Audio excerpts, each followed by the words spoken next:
I got some advice to go shorter on my YouTube videos, and my response to that is go die. So I'm going to do 19 burning questions. These are a lot of questions I've compiled over the last few weeks that people have asked me, and let's round them all up now that minicamp has concluded, and we'll move along briskly, and I will add bookmarks so you can just zoom forward to whichever one you like as I try to finish these before the Astros game begins. First off, numero uno, and related to the latest news, what happens with Jimmie Ward? Great question. I don't have a clue. Other than that, there's a really good chance he misses some time with the Texans as the NFL researches the situation. So for those who don't know, Jimmie Ward was arrested, accused by his fiance of slapping and strangling her. He went to jail, out on bond. He's got to wear an ankle bracelet here, an ankle monitor. And the NFL has been very, very careful about this, and they've developed the way they investigate and go about domestic violence issues since the Ray Rice incident, gosh, about a decade ago now. The one thing, as Jonathan Alexander pointed out, the policy started off that they had instituted and include paid leave during investigations for people accused of violent crimes, independent investigations, and a special counsel to oversee initial discipline, and Goodell taking part in the appeals process. That policy was later approved by the owners and mandated a 6-game suspension for players accused of domestic violence for the first time. They've tweaked that a little bit, and there's some more latitude, but Goodell has the option to place Ward on the commissioner's exempt list, which is similar to paid leave and would temporarily excuse a player from the team's 53-man roster. Ward would not be able to participate in practice or games while on the list. I think without really knowing any of the details of the situation right now, it's a little too early or premature to predict what's going to happen. But it suffices to say, I think there's a good chance that he ends up either missing time at the very least, or possibly being cut from the team. I think most NFL teams now don't mess around with domestic violence. There's a few that kind of turn a selective blind eye to it, especially when it's a really good player. But the team will look into it. The league looks into it. The team can do whatever they want, depending on how serious or exactly what they think the circumstances were. I think it's a good chance they missed some time. A couple of these other questions will take care of, okay, well, what happens with Jimmie Ward gone? Next biggest question, obviously, is CJ Stroud's shoulder soreness a concern? Some of us may have overreacted, and I confess to possibly having overreacted. I will never stop being concerned when my starting quarterback's shoulder is tight in the offseason to the point where they want to hold him out. Ultimately, yes, orthopedically, it's probably really, really no big deal. The one thing that concerned me was that CJ talked about how he's worked out real hard this offseason, and he's gained muscle, he's lost fat, he hit his personal records on all kinds of exercises. That's really, really cool. The thing that jarred me a little bit was when CJ said, hey, there's a risk reward with that when you're working that hard. Number one rule, numero uno, quarterbacks are not allowed to get injured or sore in the weight room. I go back to Ryan Mallett after he had his first start in 2014, ends up tearing his pec in the weight room. And Mallett was going max bench. Mallett was gonna live by his own terms. And rest in peace, Ryan Mallett. He was a character. But that's whatever strength, especially a bench press or something like that can help you. It pales in comparison to just your availability as a quarterback. So hopefully CJ, if he had to learn that lesson about hey, I got to really kind of be careful about how hard I push it in the weight room, and maybe sometimes what exercises I'm doing. Mike Eubanks is a strength coach, and he was working with CJ. I'm guessing, as it happens with a lot of strength coaches, when a quarterback starts getting it in his head that, hey, I'm gonna get yoked, you got to know when to dial it back a little bit. So I trust that it's not going to be an issue during the season. We'll see, but it freaked me out, and it still freaks me out a little bit, but I don't think it's going to be a long-term concern other than, his history of shoulder injuries, but this did not seem to be that serious. What will CJ Gardner Johsnon bring to the table? Two parts to this. One is, he can take the ball away. He's really, really good at it. He's got a great understanding of route concepts, when to jump routes, the timing of it, reading the quarterback's eyes, all of those things. The B part is, all right, does he keep it under control and not be overly aggressive, which has bit him sometimes in zone coverage. And I wouldn't be as concerned about it, except they still have a lot of youth in the secondary. Kalen Bullock, especially, is going to learn a lot from CJ Gardner Johsnon. It's just a matter of reining it all in and being sure that as a defensive backfield, you're dialed in. And the guys who are supposed to be playing it safe, play it safe. I don't worry about CJ Gardner Johsnon individually in that regard. It's just the big challenge that they have as a group. And I'll add in C. I know people get nervous because, man, he sure has spent time on a lot of different teams, 2 stays with the Philadelphia Eagles. And you question, all right, well, why is that necessarily? I think he's got a lot of personality. And I think probably as a younger player, maybe because sometimes didn't know how to bottle it up. But for whatever it's worth, in Philadelphia, they spent aggressively. They redid Saquon Barkley's deal. They've got to pay guys like Jalen Carter and others coming up. They already paid Jalen Hurts. And I know CJ said it wasn't a salary cap issue. It was probably a little bit of both. I think they look at the veteran players on their team. They look at the salaries. They can't keep everybody.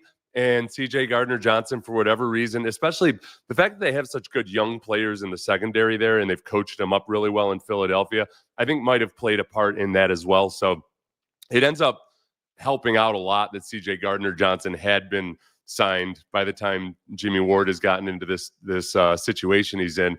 But so the Jimmie Ward dynamic isn't, and I'm trying to be very careful and cautious about how I talk about this because obviously domestic violence is a very serious issue. I'm just sticking to the football side of things here. I didn't go into this season, or I wouldn't have gone into this season expecting that Jimmie Ward was going to be healthy for all 17 regular season games. I would have been a little bit uncomfortable about the depth in the secondary. This does give Jalen Reed, the 6th round draft pick, an extra opportunity to he's probably going to make the team regardless, but maybe for some playing time now. And then obviously how well they get coached up and, how well everybody else responds. MJ Stewart is still here. He's got experience in the defense.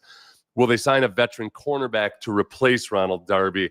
I think there's a very good chance that they do. I think Jalen Smith, based on how they were using him in minicamp, where he was getting a chance to rotate in with the ones, he's probably going to see the field this year. 3rd round draft pick, unless he screws it up or doesn't advance the way they had hoped he would, he's probably going to get an opportunity for some time. But can you rely on him? And Ronald Darby, I think, was a guy that, I know a lot of you, when you heard that Ronald Darby was retiring, were probably like, oh, yeah, he's on the team. He's a classic guy that you wanted on the team and hopefully never actually had to see him play, except that it's really nice. You go back to the Cowboys game last year when Okudah was in the slot and lost inside leverage and ended up giving up a touchdown. You go back to the Browns regular season game a couple of years ago. You have D'Angelo Ross out there for the first snap he'd taken as a cornerback all year long, giving up a huge reception to Amari Cooper. A young Jalen Petrie was also out of position on that play as well. The veteran savvy helps a lot. So I think that it would probably end up being either a trade of middling or late round assets or a waiver wire pickup for a veteran guy who's maybe savvy, but at the end of his career. I don't think it's going to be anything earth shattering or groundbreaking. This is a question that Nick Caley himself cannot answer. What will Nick Caley's offense look like? He will tell you, I don't know yet. And nobody wants to hear that. But remember, Bobby Slowik had an offense and he knew exactly what he wanted to look like. And he didn't care if Dameon Pierce didn't quite fit the mold. He was going to force that square peg into that round hole and make it work. Caley is very much, he said multiple times, I want to see what my players can do, what we're having success with, what they're comfortable doing, and then build on their strengths. If you take his background from New England and with the Rams, both those teams have done a good job of that. I know you hear Rams and you think, wait, outside zone, Shanahan-based offense. No, they transitioned, and one of the reasons that McVay wanted to bring Nick Caley in was so they could use a lot of New England principles. So there's going to be a lot of New England principles in this offense. What's that look like? Remember when Tom Brady was with the Belichick Patriots? It looked different every year. And it really is. The Patriots were brilliant at figuring out what their guys were good at doing. Sometimes they take the whole first half of the season to really tinker with and figure out, hey, what are we good at this year? Oh, looks up. Turns out we're going to be a running team this year. Oh, looks like we're going to be, we're actually going to throw the ball deep this year. No, we're going to be timing and rhythm. So we really can't say. I think that I'll wrap this into the next question. How is Caley different from Bobby Slowik? I think the philosophy of adaptability is one. It's just a philosophy at this point because we haven't seen Nick Caley actually do it. But one thing that will definitely be different is how much command CJ has at the line of scrimmage. I did a video yesterday that I'll link in the description that you can check out, in which I show a clip of Tom Brady operating pre-snap at the line of scrimmage. And it's really astounding how much he does. And it's a process to get there. CJ is 100% capable of doing it, but no matter how smart you are, no matter how much film you watch, some of it is just you need time in the system. You need reps. It took Tom Brady really probably about 7 or 8 years until he got to where he was like the pinnacle Tom Brady version of himself. But he was also doing it for the first time compared to pretty much any other quarterback in NFL history. Tom Brady was just way better with the pre-snap process. So CJ can stand on the shoulder of giants, if you will, in learning how to do it. Deshaun Watson did the same thing when he was with Bill O'Brien. And Deshaun was coming from a much more simplistic college offense. CJ had to do a lot more complex stuff in college than most college quarterbacks have to do these days. You know, he had mentioned himself that he had more responsibility in college than he did those first years in the Texans offense. So I think that's one thing you definitely will notice, aside from play calling or anything else, is CJ setting the pass protection, being able to tweak things at the line. I'm expecting that it's a complex process. It might take some time. I'm going to try real hard not to freak out about hiccups early on. But he's 100% capable of doing it. It's just getting time in the system and a familiarity with Nick Caley. The other big part of it is just total vibe. They're just completely different vibe between Bobby and Nick Caley. That's not necessarily good or bad. There's plenty of guys like Tony Dungy who did it with his type of personality, or Pete Carroll with his personality, or Bill Belichick with his personality. Very different personalities between those three guys. It's just a matter of what works for the individual guy.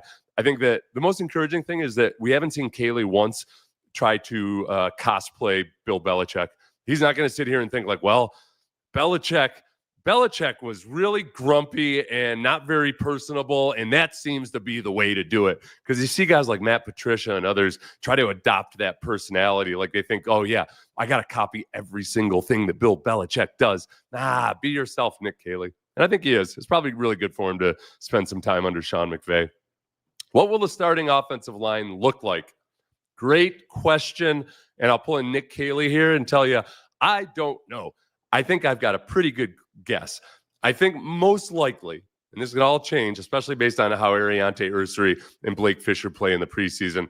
My most likely lineup right now is going to be left tackle Cam Robinson, left guard Laken Tomlinson. What did I say? Cam Robinson, then Laken Tomlinson.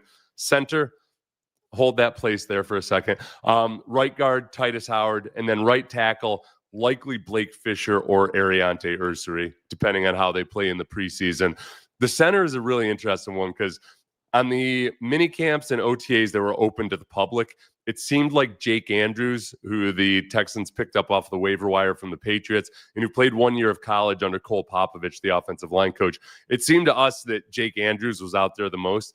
Sean Pendergast and I talked to Caserio this past week, and Caserio said, be careful reading too much into that, right? You expect him to say that, but that there may have been different configurations used with a whole lot of mixing and matching during the majority of the OTA practices, which were not held in front of our eyes. So right now I'm going to guess Jake Andrews just because from what people have observed, he's been out there the most, but I think it's a wide open competition between Jake Andrews, Juice Scruggs, who played a lot of guard as well. And then obviously, what the hell's wrong with me? Jarrett Patterson. Jarrett Patterson. So that's a big question mark. And then right tackle, I think it'll be one of either Blake Fisher or Ariante Ursary. If Ursary looks incredible, there's a chance he starts off at left tackle. I think it's just most likely that it's Cam Robinson at this point. Question that we've seen all offseason, and it was phrased usually differently. Why would they promote assistant offensive line Cole Popavich to assistant offensive line coach? Wasn't he part of the problem? It's a very fair question. And the best answer I could give you is I've seen this before. I've seen teams where there was there was a version of the Texans that I played on where I thought there was a really good assistant offensive line coach. I was not a huge fan of the assistant offensive line or the offensive line coach. I'm not going to say his name because he's a swell fella, but I thought the assistant offensive line coach was a better coach than the offensive line coach. And that guy is still, I think he's coaching high level college football right now, but he was in the he went to another team, was the offensive line coach for a while there. And you just never know, because it's like anything else in life. When there's a hierarchy, you're following orders, then the head guy might be using instructions or techniques or just have a philosophy that you don't necessarily agree with. And it's you can only do so much. The players reportedly really like him. He has a prior relationship with both Nick Caserio and Nick Caley from the New England days. And then I think also importantly, I think, he had an opportunity to take a job elsewhere a couple off seasons ago. He turned it down for whatever reason. He probably, I know for myself, if I were an assistant coach, I'd love working for DeMeco Ryans. There's so much less just stupid BS that you get with other coaches, head coaches, that you don't get with DeMeco Ryans. So it makes sense to me, but as it is with Nick Caley, we just flat out won't know until we see it. Both those guys are in this role. Popavich was an assistant offensive line coach when he was in New England, so he's had time at least being a co-offensive line coach. But both those guys pretty much in new roles as being head honcho at their position, Nick Caley and Cole Popavich. Why didn't they draft more offensive linemen? Great question. I think you go into this draft and ultimately, you can have all these debates you want about whether the Texans draft for need or by best player available. We knew they needed wide receivers and they needed offensive linemen. In the first 3 picks, you get 2 wide receivers and 1 offensive lineman for whom they traded up. And Nick maneuvered the hell around all over the place, I think, to take guys that he felt were a position of need, but that were also slotted correctly. They could have drafted Jaden Higgins at 25. They tried to trade back up into the first round, and then ended up ultimately taking Jaden Higgins. Based on the deductive reasoning that we used with his comments that at 25 there was a guy still available at the end of day one that they would have drafted at 25, and then the Browns took a linebacker that I don't think the Texans would have, that Jaden Higgins was probably that guy. So they got in their top 3 picks in the draft, they addressed their extreme positions of need. Once you get after the 3rd round, you start or into the 3rd round and beyond, then it really, you don't want to be drafting guys just because, we really need offensive, linemen or what have you. I think then it becomes more of a guys that really, really fit your scheme, perhaps. And it just didn't work out. There's still veterans out there. There's still potential for trades during training camp, waiver wire pickups. So I'm not panicking about the non-marquee names that they brought in. It's the draft pick. I feel good about Ariante Ursary. It's just, you never know with a rookie. Remember Dwayne Brown? Took him a few years to get it. You can't forecast exactly how quickly guys are going to get it. Which rookies will make the biggest impact? I think it's Jaden Higgins. And I would say Jaden Higgins and Jalen Noel, but Jaden Higgins, has really gotten a lot of praise from DeMeco Ryans, and DeMeco doesn't heap praise on rookies unless he feels they really deserve it. We saw it with Kamari Lassiter last year. They looked at Kamari Lassiter and were saying things like, he's a veteran already. His technique is so good, this, that, the other. DeMeco has really taken every opportunity to say Jaden Higgins is doing really well. He really shined during the mini camps and OTAs for the publicly viewable sessions. And I think just by virtue of the fact that he's got really good hands and he's got great length, a great catch radius, it's going to be, I don't want to say easy, but it's very foreseeable that they can integrate him into the offense. They really like this. They really like how he played at Iowa State as well, that he knows how to fit into a scheme. I think Jalen Noel is going to do great, except that he's a slot receiver, and there is a learning curve for slot receivers because they almost have to be like quarterbacks. They got to learn how to read coverages and everything. There's a lot of nuances to the route running and how to find the soft spots underneath. But also they they have Christian Kirk in front of him. So if you're going to, let's say if you line up with Jaden Higgins and Nico Collins on the outside, and if you got one slot receiver, early in the season especially, it's going to be Christian Kirk most likely more often. But they're going to want to get Jalen Noel on the field just because of his speed. I wouldn't be surprised if at some point, even if Jaden Higgins is being used more, they could sneak Jalen Noel out for some deep strikes. And so that's very intriguing. And I think they're both going to make an impact, just probably more likely that Jaden Higgins more consistently early and more often. Can Nick Chubb come back like his old self?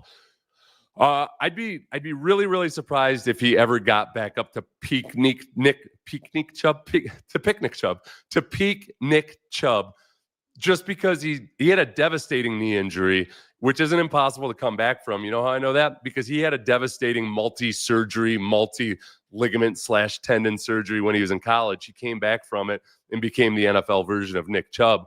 But he's doing it this time at the age of 29, which, as we know, the vast majority of running backs at the age of 29 start to show their age. But you don't need him to run 25 carries a game.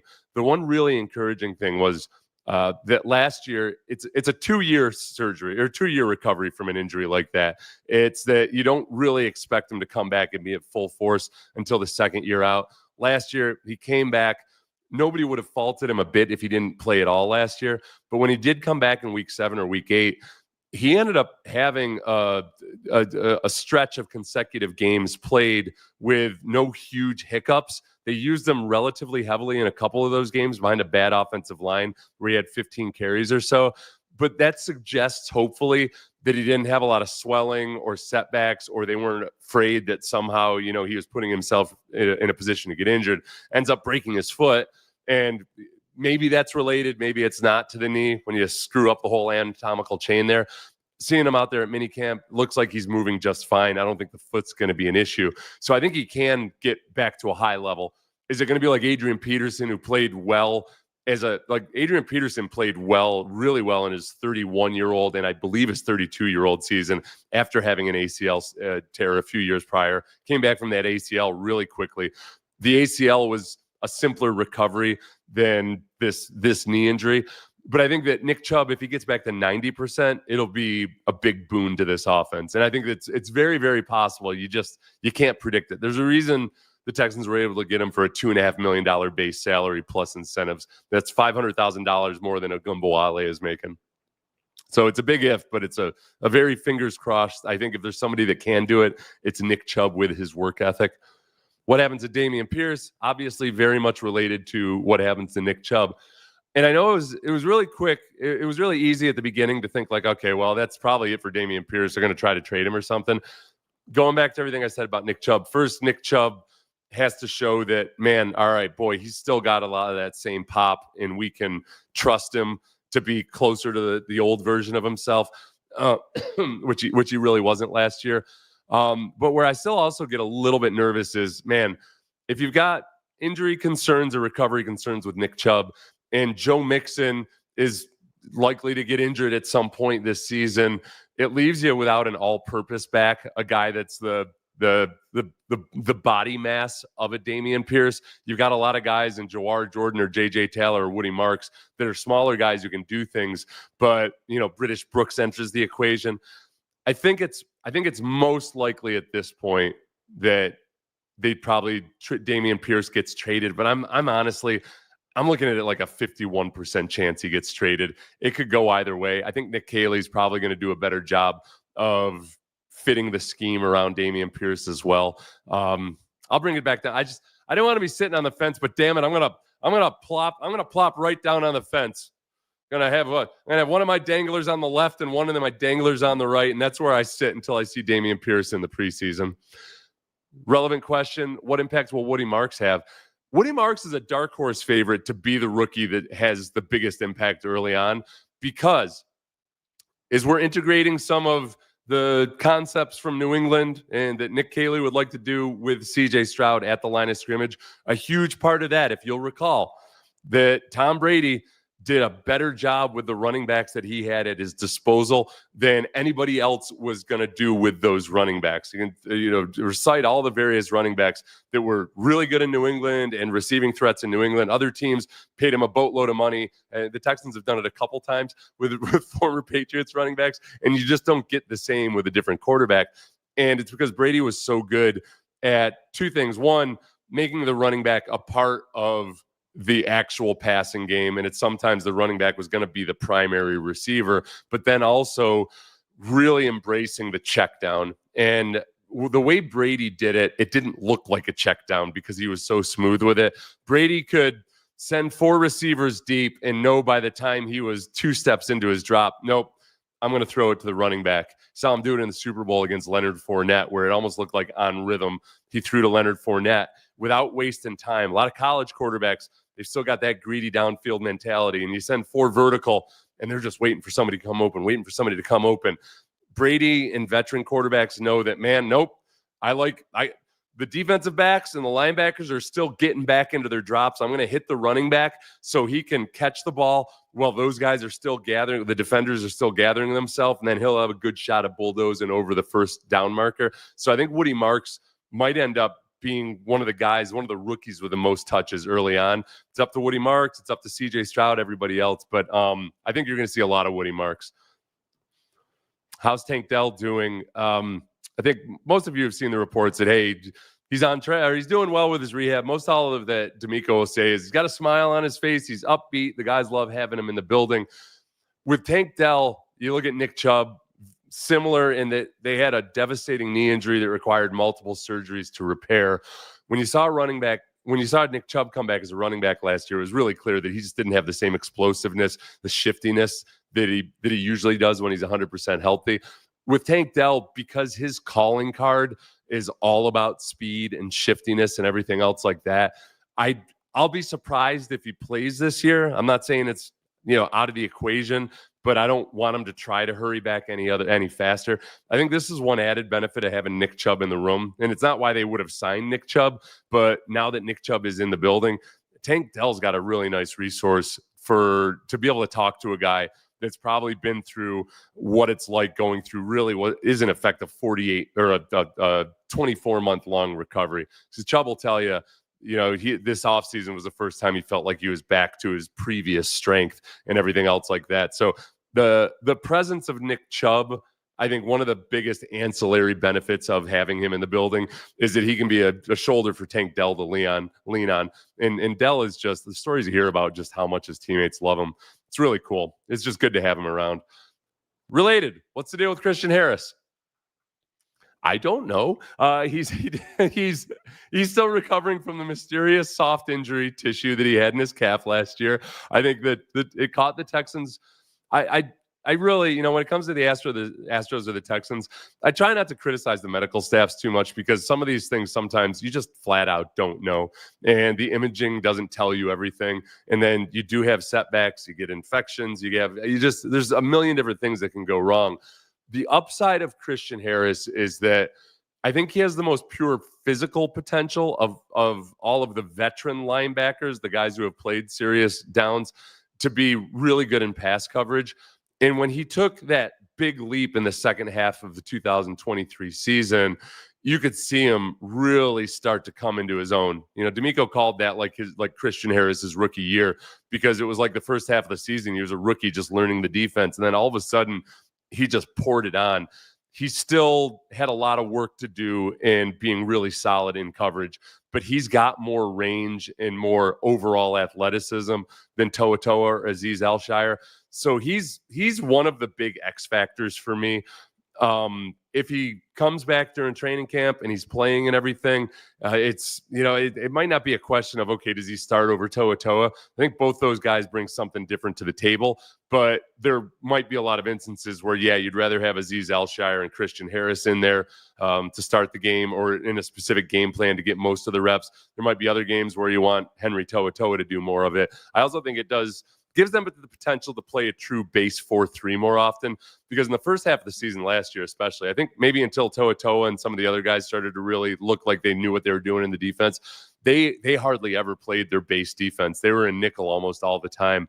And then they had, I think, either with comfort level or because guys came back from injuries, they did a little bit more of it in the second half of the season, but it would give you a lot more versatility. Under-discussed X factor this season. I've been guilty of this myself. A listener pointed it out to me a few weeks ago. Brevin Jordan. I think Brevin Jordan is, we're talking about an offense where I think it'll be week to week, a game plan type of offense. And Brevin Jordan is that movable chess piece that, hey, he can play fullback for you. If one of your two guys, if British Brooks or Jacob Johnson, if one of those guys, whoever makes the team, is injured, Brevin Jordan can play fullback, H-back. He can play inline tight end. You can split him out like a slot. And there's just so many creative ways to use him that I think Brevin Jordan, just like he was a couple years ago, is the guy that all of a sudden shows up with a 50-yard touchdown reception because they motion him into a good matchup. So Brevin Jordan's my answer for that one. I think we moved on into the rest of the division. Yes. What scares you most within the division? I ain't scared of nothing except, I guess, the potential of Travis Johnson. That's all. And it's more Travis Hunter. Jeez, Travis Johnson. Travis scares me in other ways. I think if you look at the potential for Travis Hunter to develop into an NFL wide receiver, which he has a little bit of work to do with that. He wasn't as polished as you'd like for a guy that you draft that high if all he was going to be was a wide receiver. But I think that if you take the X factor of Liam Cohen being the offensive coordinator, you put Travis Hunter opposite of Brian Thomas, and then can you get the absolute most out of him? That's a dynamic that's a great matchup for the Texans secondary to challenge themselves against. I'm not scared of it because it's still a big unknown. And then, you know what? I take this back. This isn't my most feared one because now I find myself kind of salivating at the thought of, in that first matchup, while Travis Hunter is still trying to learn how to play both defensive back and wide receiver, that he's going to be going up against guys like Nico Collins for the first time. I take it back. I'm not even fake scared about that. I would say, okay, you know what? This next question, I'll give you the answer. Who starts at QB for the Colts? Daniel Jones. I'm almost positive it'll be Daniel Jones because Anthony Richardson's injured yet again already. And he's missed, I believe, 17 games in his first 2 seasons for a variety of issues. Most of them injuries and different injuries, but also missed a couple of games because the head coach decided that he just didn't operate in the building the way you want a starting quarterback to operate. He also pulled himself out of a game on 3rd and goal when trailing in the second half of a game versus the Houston Texans. I think it'll be Daniel Jones. And I think with Daniel Jones, what we've seen is, all right, Daniel Jones is a capable quarterback, but everything's got to be just right. And it helps a lot when Saquon Barkley is healthy. If Daniel Jones can just be a guy, you've still got Alec Pierce, Michael Pittman Jr., A.D. Mitchell, Jonathan Taylor. There's a lot of potential for Shane Steichen, who I think is a really good offensive coordinator. I think for Shane Steichen to make things difficult for teams. So it's I ain't scared, but I'm taking notice of Daniel Jones when surrounded with a bunch of talent. If he can just not mess it up. We saw what Gardner Minshew was able to do and maybe play the best football of his career with Shane Steichen as his offensive coordinator. The best version of Daniel Jones, who also can run the ball. When you start adding in those RPO elements for Shane Steichen, that part really intrigues me. Ain't scared, though. All right, how many games do you think the Texans win this year? I think the over-under in Vegas right now is 9.5. The Texans do have, as of right now, based on Vegas win totals, one of the tougher schedules in the league, and they do face some of their really good opponents on the road. I think the biggest X factor from outside objective observers, and this is fair, is they're looking at this offense and they're wondering, all right, tell me exactly how this offensive line is supposed to protect CJ Stroud better than they did last year. Because if I just look at it in a vacuum and look at their grades and everything else, I don't see how they're going to be better.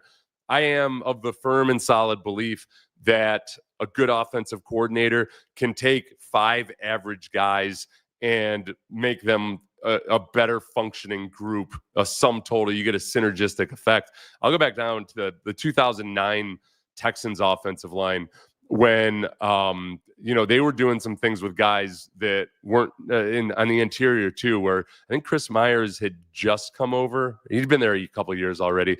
But gosh, they had Casey Studdard at left guard. They had Chris White at right guard. And then for the next few years, they had taken some guys like, Wade Smith wasn't highly regarded. He got into a really well-coached unit in a system and had a good running back behind him. And then Wade Smith was a Pro Bowler. It was just a matter of getting the most out of the guy's individual abilities. And that's what I'm hopeful for. I think just with good coaching, both from from Cole Popavich and from Nick Caley, they could at the very least be an average offensive line. And with the assortment of skill players you have, all of a sudden that average offensive line looks a lot better. The ultimate example of that last year was the Baltimore Ravens, where, and it's an extreme example because you've got the two-headed monster, Lamar Jackson and Derrick Henry in the backfield. That keeps defenses guessing, defensive linemen and linebackers especially. But because they were a cohesive unit, they ended up being one of the better offensive lines in the league. And they had some spots that on paper looked like they might be pretty damn sketchy. I got time for a couple of questions or comments until the Astros game begins. Let's see. Yes, zero tape on Caley, 100%. Titus is surprising me lately. The biggest thing about Titus and the biggest question mark I've always had with him is, what's he going to look like if he genuinely embraces the role of guard? And I think this time around he has. It probably helps that the Texans kind of gave him some assurances in his contract, pushed some money around to make more of it guaranteed. But it does seem like he's making more of a concerted effort and really latching onto it this time. And coaching matters there. Saturday morning did a good introspect on the changes on the offensive line. Thank you. Somebody else had recommended me that, and I will look into that for sure. I know that Oline committee also does some really good stuff, and I haven't checked them out yet. Oh, did I not give the win total? 12 wins. I'm saying 12 wins. I apologize. I didn't answer. That was my last question. 19 questions. Answered every single one of them, and then I forgot about the last one. 12 wins. I'm sticking to it. Should do more offseason rankings. Top 5 D-lines we faced this season. Top 5 secondaries. Best wide receiver group. Thank you. I like that suggestion. And then especially kind of making them appetizing and doing some film breakdown on it. I'm planning. I just started working on the Rams defensive line because they have those 2 rookies from last year. Quick story about those 2 kids. I'm watching the Texans offensive line from last year during training camp versus those Rams rookies. And that's when I started getting nervous because I was like, I thought Aaron Donald retired. And why are there 2 of them? Because those guys are wreaking havoc all over the Texans offensive line. Jags could be good. Yeah, Shane Steichen's a huge X factor. Or excuse me, Liam Cohen's a huge X factor on all of that. Titus looks like he's been working out and getting huge to be ready for the guard role. Ads. I don't know, man. That's YouTube controls that, man. Sorry. Let's see. Ads, Leo. Yeah, I can send it to ad. Oh, yeah. If you guys just change your settings on that, I suppose. It's a longer stream. You're going to get some ads during the live stream, I suppose. I can send it to allowing them to do ads, but then they take over after that. Wait a second. I got to answer a question. One more. Oh, yeah, this isn't a members-only live stream. During the members-only live streams, that's probably why he's confused. During the members-only live streams, there are no ads, but this is a wide open to the public live stream. So I'm sorry if there's any confusion on that. See you, everybody. Oh, Astros beginning. Got to get up. Let's go. Colton Gordon.